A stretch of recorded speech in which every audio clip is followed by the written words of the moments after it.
믿음은 동행이다 라는 제목으로 하나님의 말씀을 증거하겠습니다.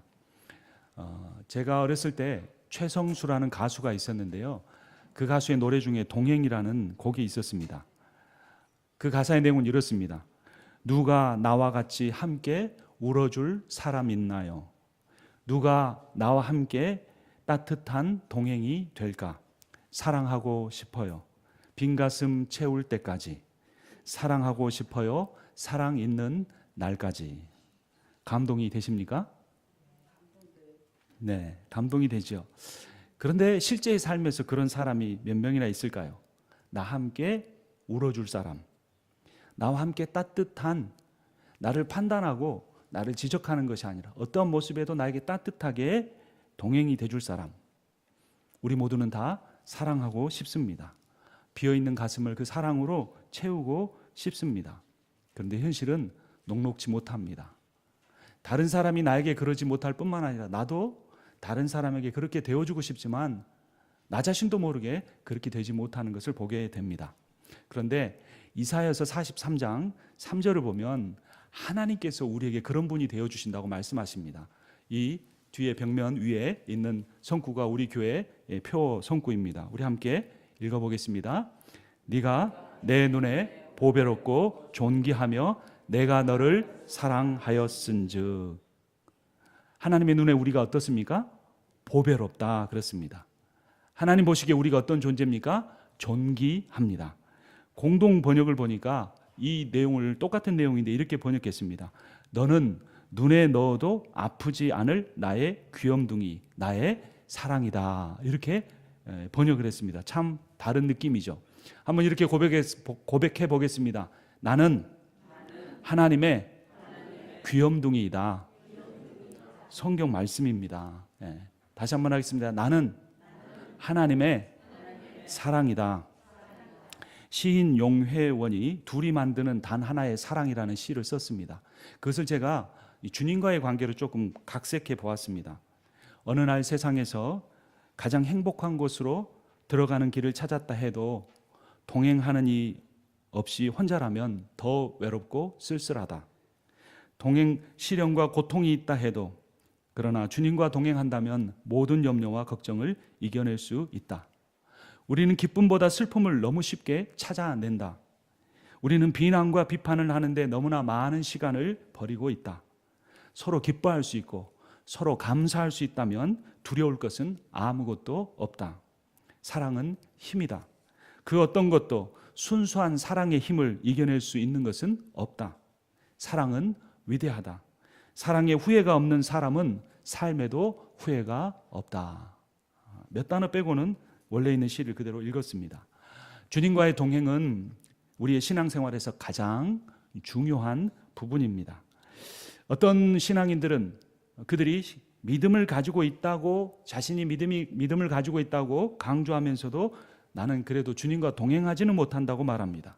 그런데 그 말은 서로 모순입니다. 왜냐하면 주님과 동행하는 것이 믿음이기 때문에 그렇습니다.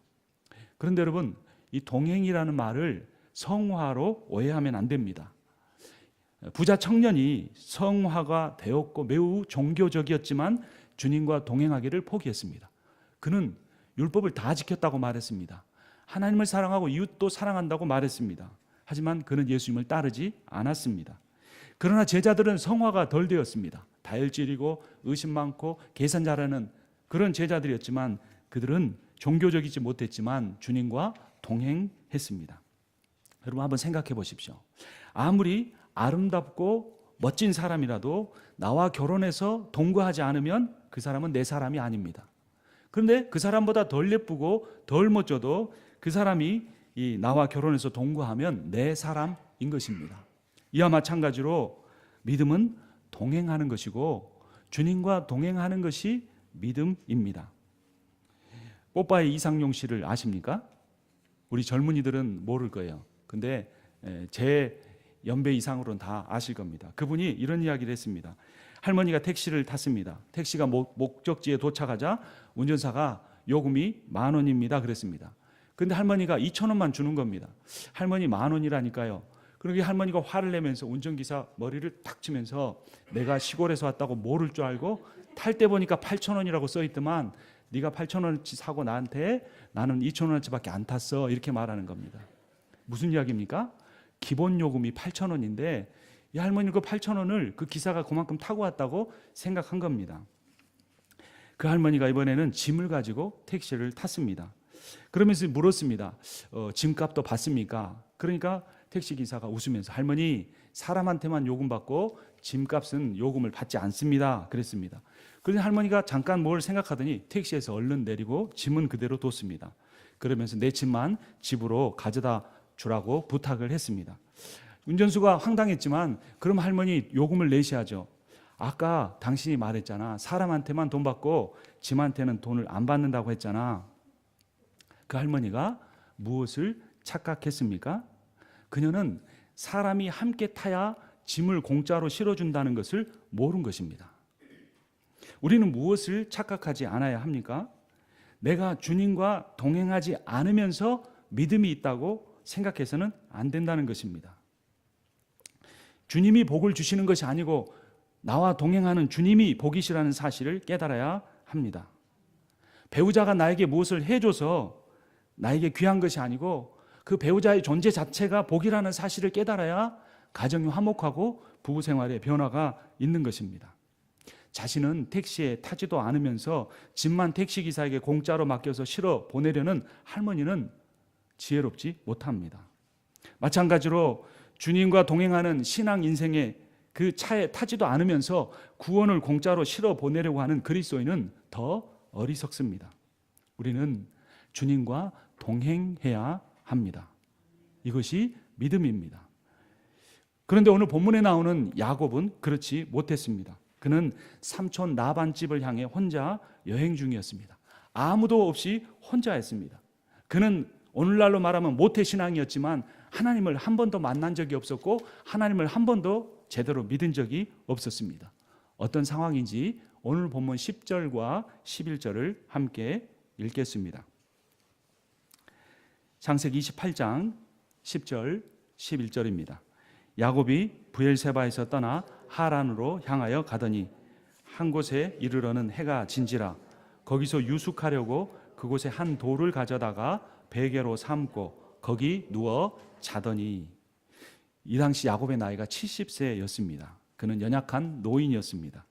창세기 4장 28절을 보면 그가 147세로 죽었으니까 현대로 노인은 아니고, 현대 상황에서 보면 노인은 아니고 그의 인생의 중년기였습니다.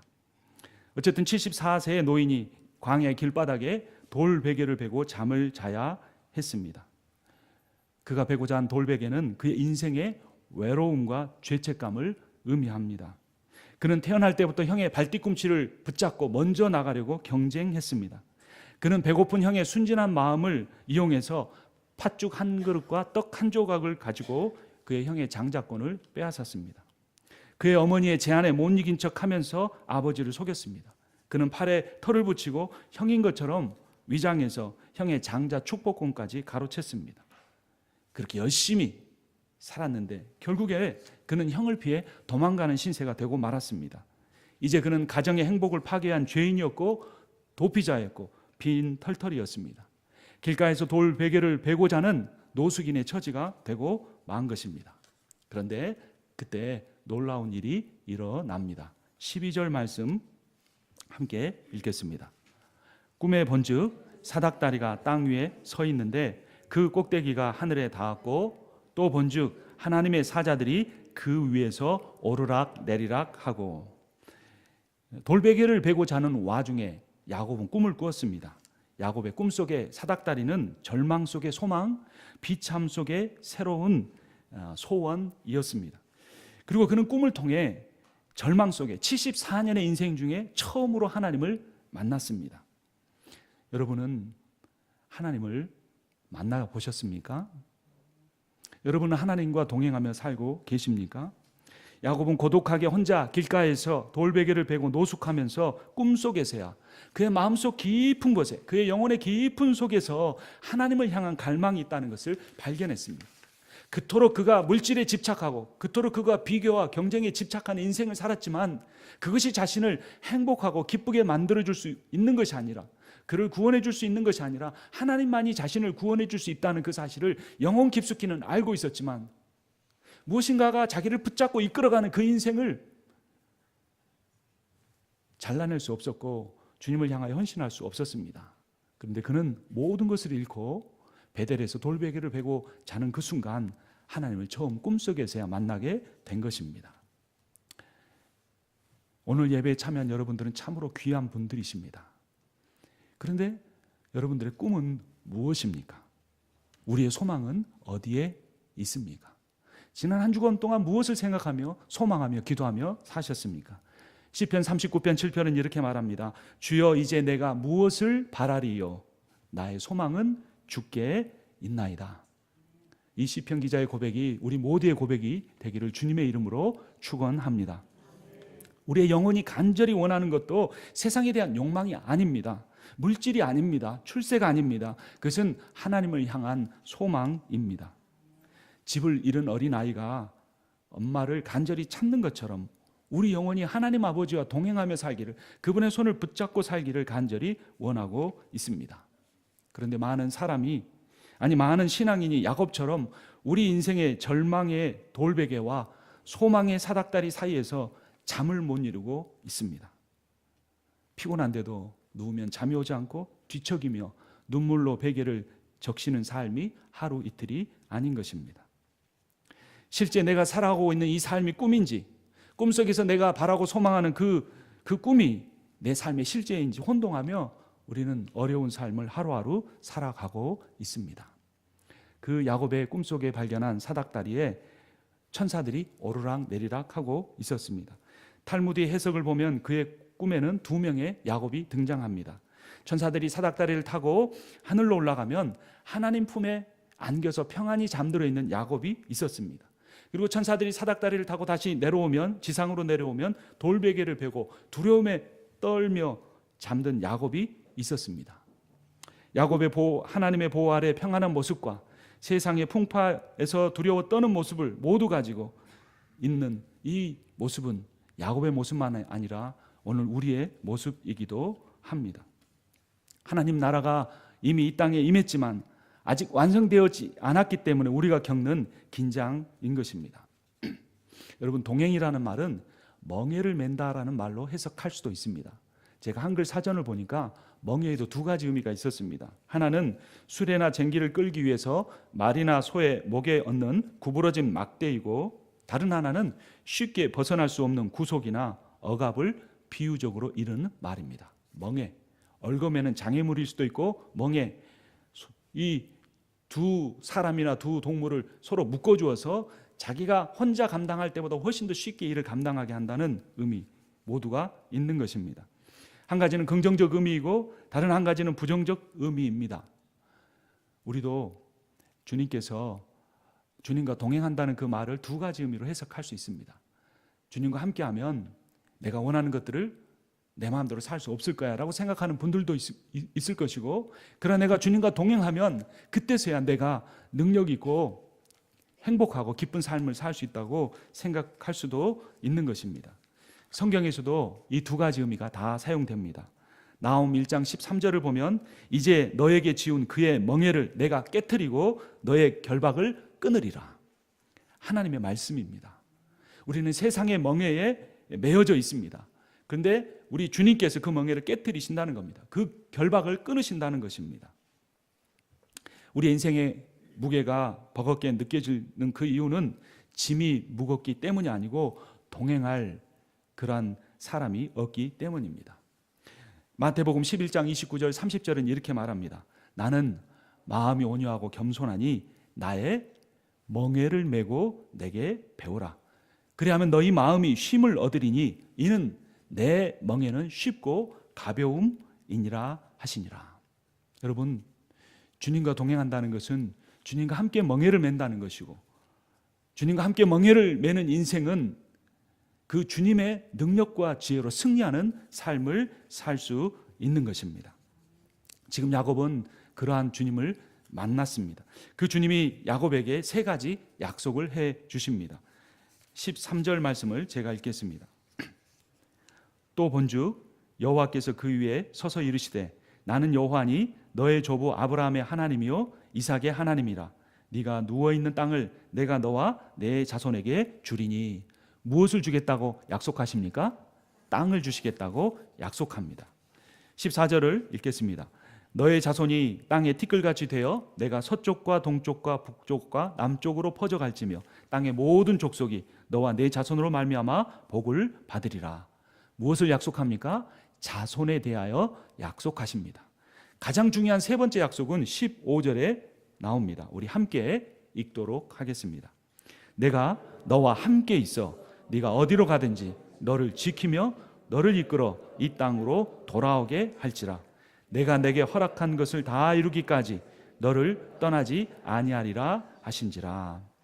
세 가지 약속은 땅과 자손 그리고 동행하시겠다는 약속이었습니다.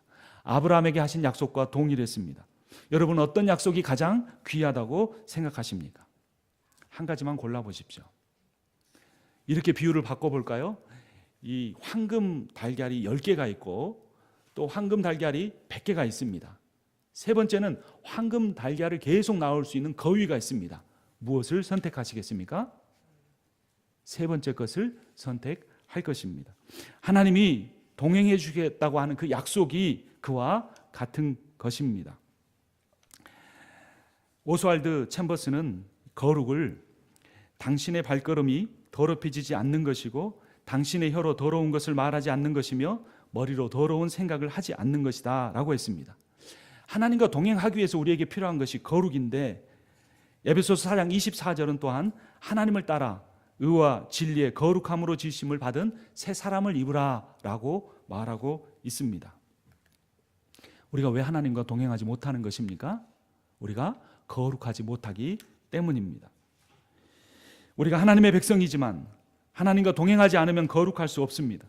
우리가 하나님께 거룩하지 않으면 하나님께서는 그 백성을 떠나지는 않으시지만 그를 징계하실 것입니다. 그 징계는 매우 무서운 것입니다. 만약에 여러분의 배우자가 외도를 한다면 여러분 그 배우자에게 어떻게 하시겠습니까?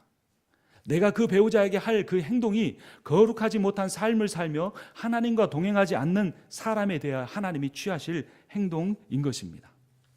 야곱도 세 가지 하나님의 약속을 받았지만 그 하나님을 처음 만난 뒤에 야곱에게 다가온 것은 두려움이었습니다. 하나님에 대한 경외였습니다.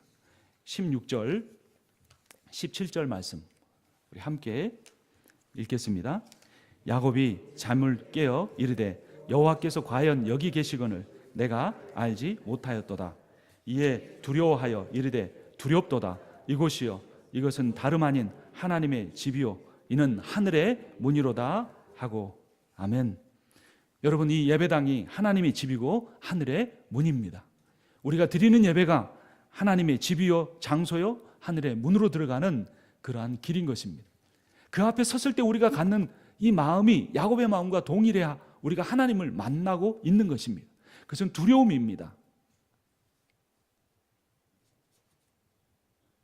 살아계신 하나님, 거룩하신 하나님, 불꽃 같은 눈으로 사람이 들여다보지 못하는 나의 내면을 속속들이 들여다보시는 그 하나님에 대한 두려움이 없이는 우리가 거룩해질 수 없고 그 거룩함이 없이는 하나님과 동행할 수 없고 그 빈 가슴을 그 빈 마음을 채우기 위하여 세상의 물질과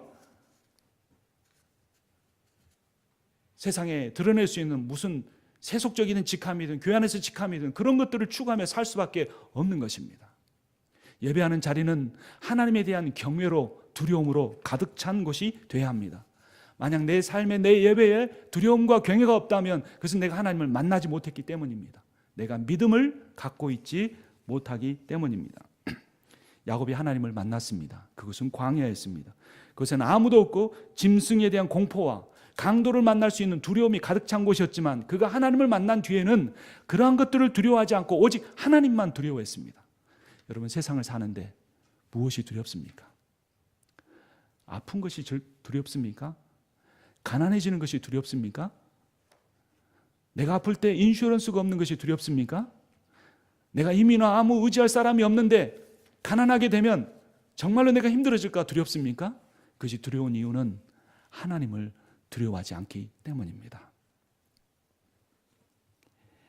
베델의 광야 전에는 하나님께서 야곱과 함께하지 않으신 것일까요? 아닙니다. 야곱은 하나님을 처음 만났지만 하나님은 야곱이 모태에 있을 때부터 택하셨습니다. 그리고 그의 어머니 리브가에게 그 모든 일들을 말씀하셨습니다. 하나님은 늘 야곱과 함께 계셨습니다. 야곱이 그 하나님을 발견하지 못한 것뿐입니다.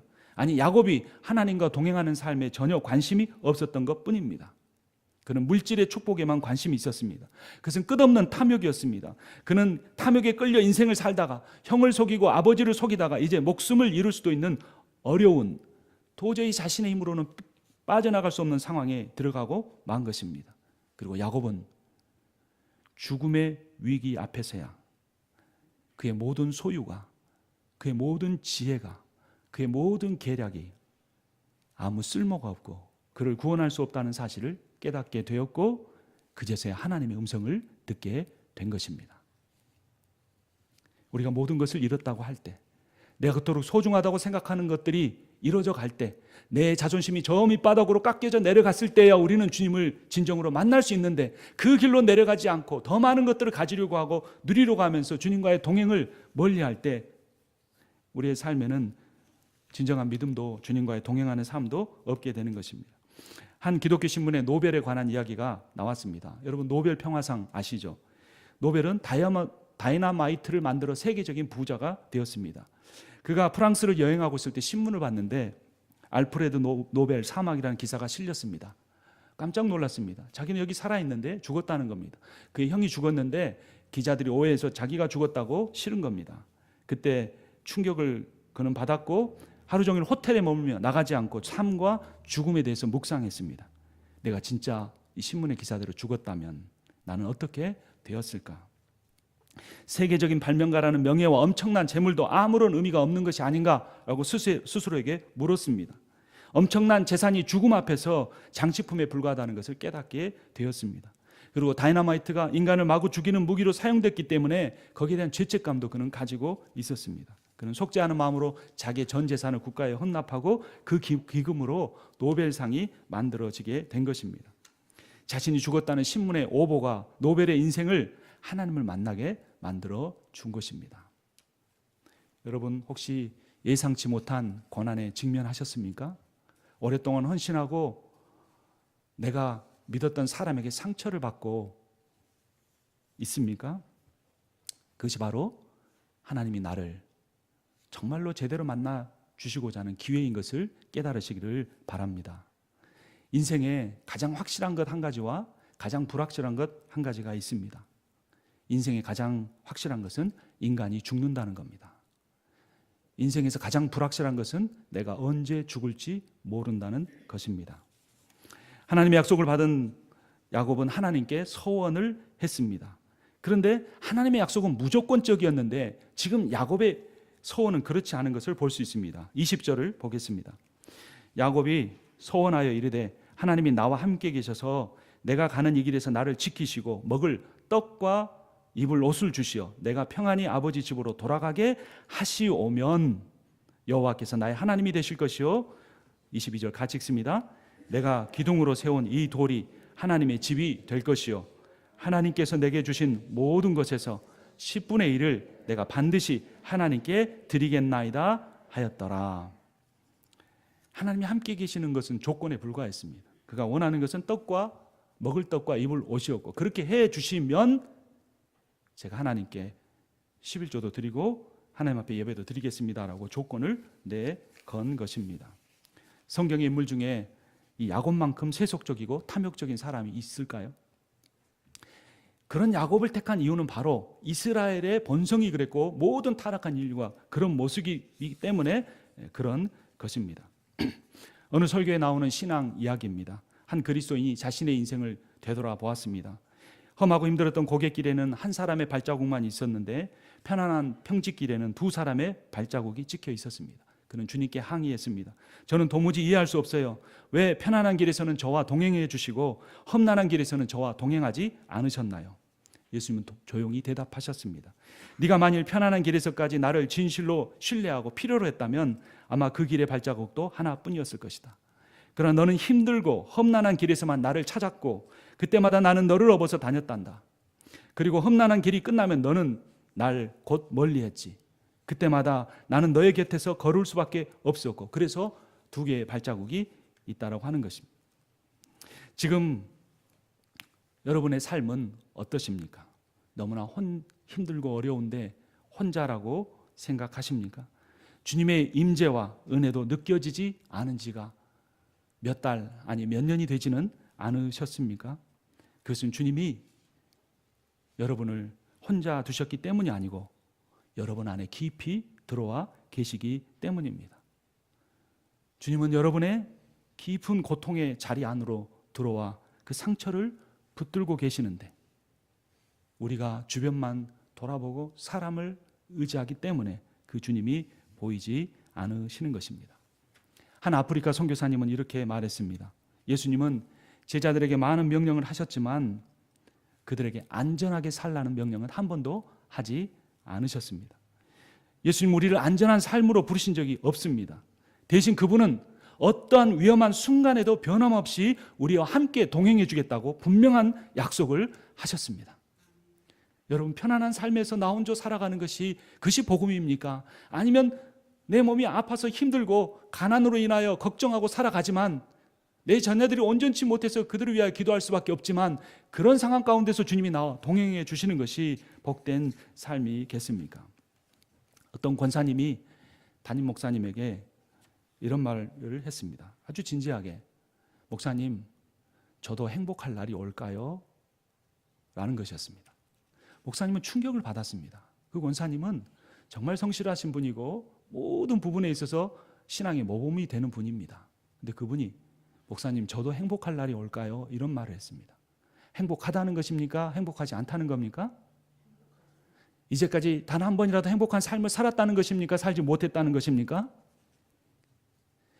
한국교회 수많은 신앙인들이 그렇게 살아가고 있습니다. 목회자도 예외가 아닐 수도 있습니다. 많은 신앙인들이 행복하지 않습니다. 사람들에게 행복하게 보이는 사람일수록 그 조건을 상황을 만들기 위해서 애쓰는 사람일수록 행복하지 않습니다. 행복하다고 말하는 사람일수록 실제로 내면에 들어가면 공허하고 외롭고 행복하지가 않습니다. 근데 사실 이 목사님도 어렸을 때부터 행복하지 않았습니다. 목사의 아들로 태어났는데 교회 어른들 때문에 신앙생활이 행복하지 않았습니다. 교회에서 어른들이 자주 싸웠기 때문입니다. 그분들은 주로 장로님이나 권사님이나 안수 집사님들이었습니다. 그의 어린 시절에 친구들이 어른이 되어서 지금은 교회를 거의 다니지 않는데 그 이유가 바로 어른들의 싸움 때문이었습니다. 그 목사님도 교회를 다니기 싫었지만 목사의 아들이기 때문에 교회를 떠날 수가 없었습니다. 그 목사님이 신학교에 들어가셨을 때 어머니가 40대인데 돌아가셨습니다. 그는 신학생이어서 등록금 낼 돈도 없었습니다. 3대째 목사 집안인데 태어날 때부터 큰아들이니까 하나님에게 첫째를 바친다고 목사로 세웠는데 아무것도 인생에 좋은 일이 없었습니다. 그때 어머니가 돌아가신 다음에 목사님이 하나님께 기도했습니다. 그때 주님이 오히려 그 목사님에게 질문하셨습니다. 너는 행복의 조건이 무엇이라고 생각하니? 여러분은 행복의 조건이 무엇이라고 생각하십니까? 모기지가 끝나면, 자녀들이 대학을 졸업하면, 좋은 직장을 갖게 되면, 결혼하게 되면 그럴까요? 목사님도 속으로 생각했습니다. 만약 어머니가 살아나시면 제가 행복하지 않을까요?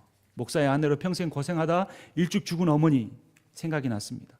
내가 재정적으로 넉넉해지면 부자가 되는 것이 아니라 등록금도 제대로 내고 책도 마음대로 사볼 수 있으면 행복하지 않을까? 목회를 하다 보니 이런 사람 저런 사람 만나는데 내가 좋은 사람들과만 지내면 행복하지 않을까요? 이런저런 대답을 했습니다. 그런데 그 목사님은 그 기도를 통해 자신이 죽고 예수로 사는 사람만이 행복하다는 사실을 깨닫게 되었습니다. 그 목사님은 우리가 잘 아는 유기성 목사님입니다. 그 목사님은 대형교회 담임 목사가 나중에 되었습니다. 그리고 설교 시간에 이렇게 말했습니다.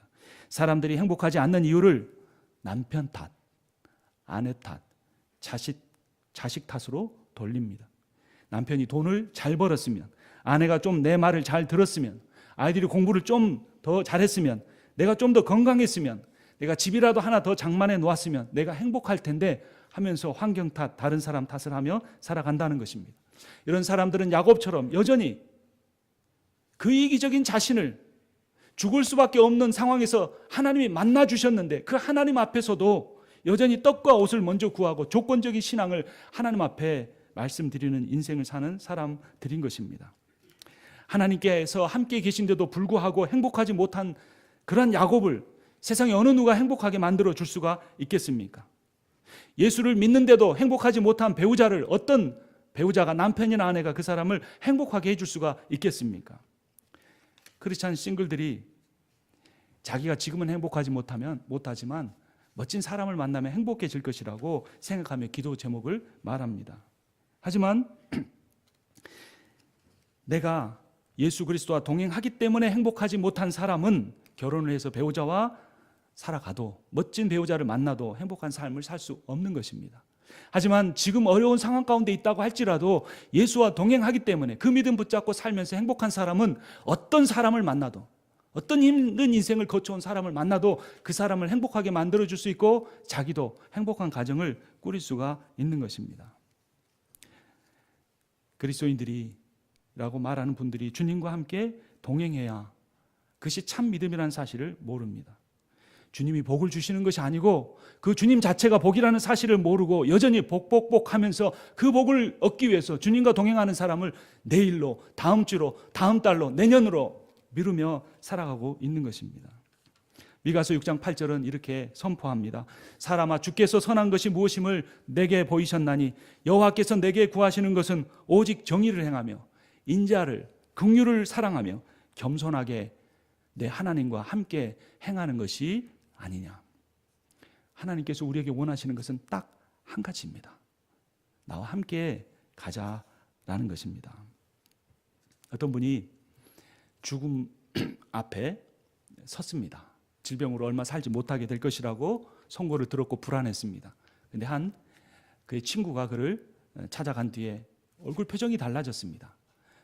보니까 침대 옆에 한 의자가 놓여졌습니다. 그리고 딸이 어느 날 보니까 아버지가 돌아가셨습니다. 근데 아주 평안한 얼굴로 잠드는 것처럼 돌아가신 겁니다.